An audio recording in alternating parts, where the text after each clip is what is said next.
안녕하세요. 꽃기후경제 MC 박혜연입니다. 지난주 농업유통 소식에 이어서 이번 주에는 다시 금융 소식 준비했는데요. NH금융연구소의 김현식 박사 스튜디오로 모셨습니다. 박사님 안녕하세요. 네, 오늘 처음 나오셨는데 시청자분들께 소개 한 말씀 부탁드릴게요. 네, 안녕하세요. NH금융연구소의 김현식입니다. 앞으로 금융 소식에 대해 재밌고 쉽게 전달해 드리도록 노력하겠습니다. 네, 오늘 저도 잘 부탁드립니다. 네, 오늘 박사님과 얘기 나눠볼 주제는 가계 금융자산 변화 추이인데요. 요즘 예금 금리가 그 어느 때보다도 낮잖아요. 그렇기 때문에 사람들이 예금보다는 수익성을 높일 수 있는 투자에 많은 관심을 돌리고 있는 것 같은데 예전과 비교했을 때 금융자산은 어떻게 변화하고 있나요? 네, 한국은행 자료에 따르면 가계 예금 비중은 줄어드는 것으로 조사되고 있습니다. 2000년 현금 예금 비중은 61%였는데 2015년 43%로 감소하였고요. 동일기간 보험과 연금, 그리고 주식은 2배 이상 증가하고 있는 추세입니다. 정말 많은 변화가 있던 것 같은데 그렇다면 이런 변화의 원인은 어떤 게 있을까요? 예, 저금리 환경에서 예금 금리가 낮아지면서 수익 극대화 차원의 투자 비중 확대가 가장 중요한 원인인 것 같고요. 추가로 고령사회 진입으로 노후자금 확보에 관심이 커지면서 보험과 연금 부분의 비중이 커진 것 같습니다. 네, 아무래도 저금리 기조와 고령사회 진입으로 가계의 금융자산 보유 비중이 변화하고 있는 것 같네요. 예, 특히 고령사회로의 진행은 전후 베이비붐 세대의 성장과 은퇴에 맞춰 나타나는 현상입니다. 우리나라의 고령사회 소요 기간은 약 18년으로 65세 이상 인구가 14%를 차지하는 2018년이 그 시작점이라고 할 수 있습니다. 그렇다면 다른 나라 같은 경우에는 어떤가요? 예, OECD 주요국과 비교해 봤을 때 미국은 71년, 영국은 47년, 일본은 24년이 걸렸습니다. 이러한 속도와 비교했을 때 굉장히 빠른 속도라고 볼 수 있습니다. 박사님 설명을 들으니까 고령사회 때문에 보험이나 연금 등의 시장은 계속해서 앞으로도 확대될 것 같은데 그렇다면 이럴 때 농협은 어떤 마케팅 전략을 펼쳐야 될까요? 인구 구조의 빠른 변화를 받아들이고 개별 고객의 니즈에 부합하는 전략을 구축해야 할 때입니다. 이와 함께 개인 고객을 평생 회원으로 확보하는 방안을 마련해야 할 것입니다. 구체적인 방법으로는 어떤 게 있을까요? 네, 은행과 보험, 증권 기능이 혼합된 NH금융 플러스 센터가 대표적인 예라고 할 수 있을 것 같습니다. NH금융 플러스 센터요? 네, 다양한 금융 서비스를 한 장소에서 고객별 특성에 맞게 제공해 주는 곳으로 원론적인 말씀이지만 고객 개인의 소비, 투자, 기대 수명과 같은 데이터를 적극 활용해서 농협 고객을 평생 가족처럼 관리할 곳으로 생각됩니다. 네, 오늘 박사님 설명 감사했습니다.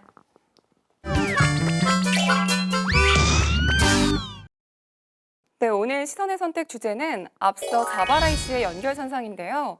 최근에 시대 변화에 따라서 고객 니즈를 반영한 개인 종합 자산 관리 계좌 ISA의 가입과 그리고 운용 현황에 대해서 살펴보려고 합니다. 최근에 ISA가 올 3월에 출시가 됐는데 현재 가입자 수와 가입 규모, 가입 금액은 어느 정도 되나요? 네, 3월 출시 이후 6월까지 가입 계좌는 237만 건, 금액은 약 2조 5천억 원에 달하고 있습니다. 2조 5천억 원이요? 그럼 NH농협은행의 실적은 어느 정도 되나요? 네, 은행권이 212만 건으로 전체 89.7%를 차지하고 있습니다. 농협은행은 그 가운데 18만 건으로 4대 시중은행의 뒤를 바짝 추격하고 있는 양상입니다. 그렇다면 ISA의 운용 구조는 어떻게 되나요? 아무래도 가입하신 분들은 투자 안정성 그리고 수익성 이 두 마리 토끼를 다 잡고 싶어 하실 것 같아요. 네, 현재 ISA의 운용은 예적금이 50%를 차지하는 신탁형이 2.1조 원으로 87%, 국내 채권형 펀드 위주의 일임형이 12%를 차지하고 있습니다. 운용 차원에서 안정성이 편중된 모습을 보이고 있습니다. 네, 아무래도 ISA 가입 시에 고객의 투자 성향을 많이 분석하는 게 중요할 것 같네요. 네, 가장 기초적인 작업이라고 할 수 있는데 현재 하나은행과 NH농협은행이 고객 투자 성향에 대한 설문 그리고 분석이 미진한 것으로 나타나고 있습니다. 그렇다면 박사님이 보실 때는 이 투자 성향에 맞춰서 적절한 운용이 지금 현재 이루어지지 않고 있다는 말씀이신가요? 네, 그렇다고 봐야 할 것 같습니다. 앞서 ISA 운영이 예적금 중심의 신탁형으로 집중하는 것도 이런 원인에서 기인한다고 볼 수 있을 것 같습니다. 그럼 앞으로는 ISA의 가입 규모 예상 금액은 어떻게 되나요? 예, 2014년 말 한국은행의 부정기 조사에 따르면 현재 가계금융자산 규모가 2,666조 원입니다.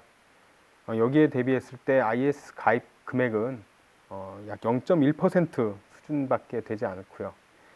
그러니까 앞으로 양적 확대가 충분히 이루어질 수 있는 부분이라 생각합니다. 그렇다면 ISA에 대한 농협의 대응 전략도 필요할 것 같은데요. 가입 고객별 투자 성향 분석이 선행되어야 할 것입니다. 고객 데이터의 적극적 활용을 위해서는 가입 시 설문과 함께 분석에 대한 보다 정확한 방법을 도입해야 될 때입니다. 데이터를 가지고 운용자금을 적절하게 배분하는 것이 결국에 그 수익성 극대화와 안정성을 갖출 수 있는 기회가 될 테고요. 이를 통해서 경쟁력을 강화시키는 계기가 될 것이라 생각합니다. 네, 설명 감사합니다. 네, 이어서 금융과 주요 소식 전해드리겠습니다.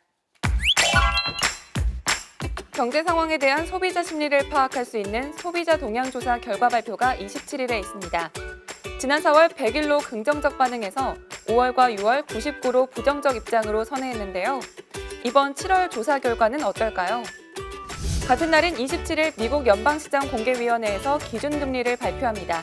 특히 지난달 브렉시트 이후 세계 경제에 대한 위원회 시각이 어떤 식으로 반영될지 궁금합니다. 마지막으로 다음 달 1일 6월 경상수지 발표가 있습니다. 지난 5월 경상수지는 103.6억 달러로 전년 동기 대비 증가했는데요. 불황형 흑자 구조가 더욱 심화될지에 관심이 쏠리고 있습니다. 농협가족 여러분, 지금까지 꽃기호 경제 금융 소식 전해드렸는데요. 꽃기호 경제 하나만 챙겨봐도 경제 박사가 될 수 있을 것 같습니다. 박사님, 오늘 처음 나오셨는데 소감 어떠셨나요?